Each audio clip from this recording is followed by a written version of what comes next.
Good morning students, dear students, happy new year everyone. आप सभी लोग स्वस्थ और मस्त होंगे। हम लोग कर रहे थे रिग्रेशन, प्रतीप गमन, और प्रतीप गमन में हमने एक सवाल देखा था जिसके अंतर्गत हमने देखा था x की y पर प्रतीप गमन रेखा या y की x पर प्रतीप गमन रेखा। जैसा मैंने आपको बताया कि प्रतीप गमन में दो समीकरण रेखाएं होती है, एक तो होती है x की y पर और दूसरी होती है y की x पर। हम दो वेरिएबल्स लेते हैं और दो वेरिएबल्स में हम एक को x मानते हैं और दूसरे को y मानते हैं। कई बार जैसे एग्जाम में क्या होता है कि सवाल पूरा सिंपल इस तरह से दे दिया जाता है और इस तरह से कि x bar is equal to 20, y bar is equal to 100, standard deviation of x is equal to 3, standard deviation of y is equal to 12, r दिया हुआ है, कोरिलेशन पॉजिटिव है प्लस 0.8 और y दिया हुआ है 120। अब जब हमें y दिया हुआ है तो हमें x को ज्ञात करना है और दोनों समीकरण भी हमें ज्ञात करने हैं। तो अब देखिए, सबसे पहले हम क्या करेंगे, दोनों समीकरण ज्ञात करने को भी हमें क्वेश्चन में कहा गया है। तो सबसे पहले हम निकाल लेंगे x का y पर प्रतीप गमन समीकरण, और इसके लिए मैंने आपको फॉर्मूला बताया था x minus x bar is equal to r sigma x upon sigma y, y minus y bar, x minus x bar is equal to r हमें दिया हुआ है 0.8, standard deviation of x is equal to 3 and standard deviation of y is equal to 12, y minus y bar 100। अब इसे solve कर लेंगे। जैसे मैंने आपको बताया कि पहले एक कोष्टक को सॉल्व करेंगे, उसके बाद में आगे का सॉल्व करेंगे, या पहले इसको सॉल्व करेंगे और फिर इसके अंदर का सॉल्व करेंगे। x minus x bar is equal to 0.8, अब 3 से इसको काटा, 3 एकम 3, 3 चौक 12, तो 1/4 हो गया y minus 100। x minus x bar is equal to 0.8 और 1/4 का मतलब क्या होता है, इंटू 0.25 y माइनस 100।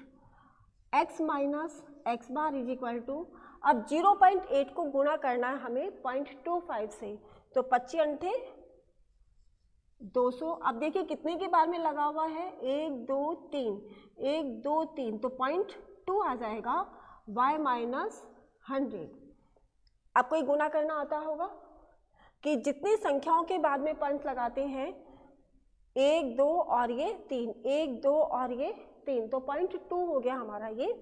तो x minus x bar is equal to, अब 0.2 को हम गुणा करेंगे अंदर वाली संख्याओं से, तो 0.2y माइनस 100 को 0.2 से किया गुणा, तो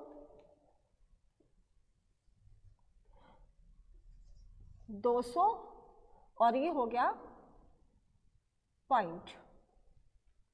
तो x माइनस, अब x बार का वैल्यू कितना है 20 is equal to 0.2y minus 20।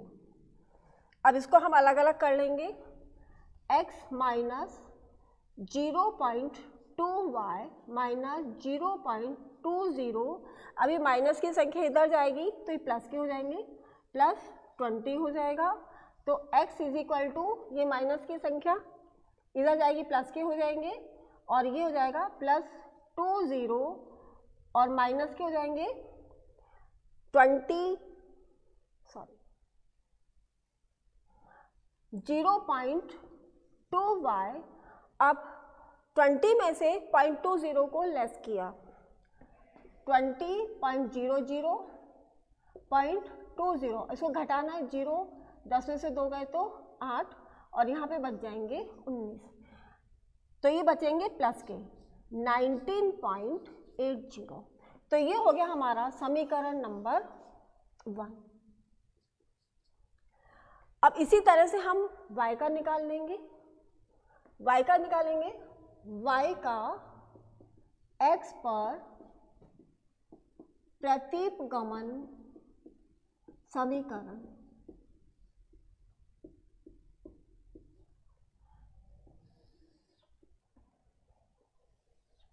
y minus y bar is equal to r sigma y upon sigma x, x minus x bar, y minus y bar is equal to r 0.8, sigma y है 12 और sigma x है 3, x minus x बार है 20।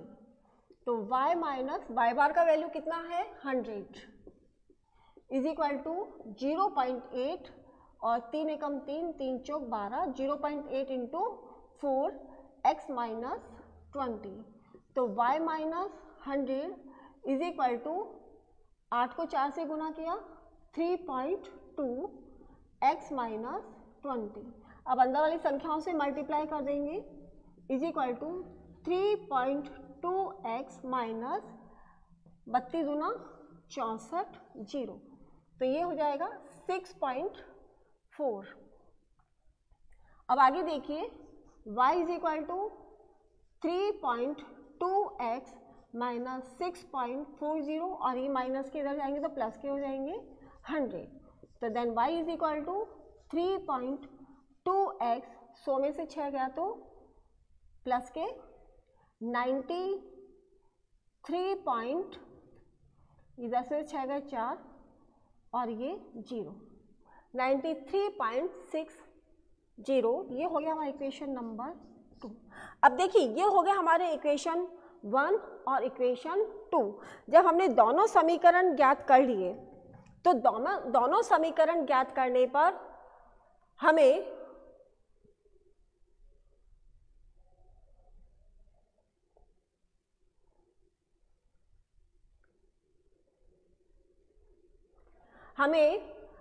Value ज्ञात करना है x का।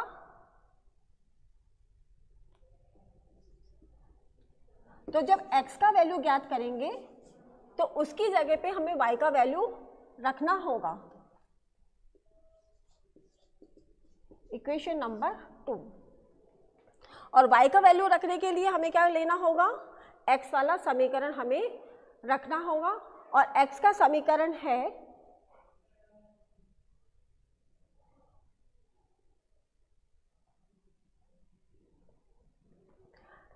x is equal to 0.2y। देखिए यहाँ पे ये प्लस का और ये माइनस का है तो ये दोनों आपस में कैंसिल हो जाएंगे। तो हमारे पास जो समीकरण बचेगा वो बचेगा 0.2y। Then x is equal to y का वैल्यू रखा, y का वैल्यू है 120। Then x is equal to 12 दूना 24, 120 को 2 से गुना किया 240, तो ये आ गया 24। तो x इज इक्वल टू 24। तो ये हमारी वैल्यू हमें ज्ञात हो गई है। इस तरह से हम समीकरण के द्वारा एक दूसरे के वैल्यू को ज्ञात कर सकते हैं। तो ये मैंने आपको बताया कि किस तरह से प्रतिगमन में दो समीकरण ज्ञात किए जाएंगे, x का y पर और y का x पर। और जब हमें y की वैल्यू दी हुई हो तो x को हम किस तरह से ज्ञात करेंगे। कल हम ले लेंगे इसी का डिफरेंट कि यदि मान लीजिए हमें r भी नहीं दिया हुआ हो यानी कॉरिलेशन नहीं दिया हुआ हो तो किस तरह हम कॉरिलेशन ज्ञात करेंगे, और कॉरिलेशन के द्वारा फिर हम किस तरह से दोनों इक्वेशंस को ज्ञात करेंगे। मैं सोचती हूँ आप लोगों को समझ में आ गया होगा। यदि नहीं आए तो आप मुझसे कभी भी पूछ सकते हैं। Thank you so much.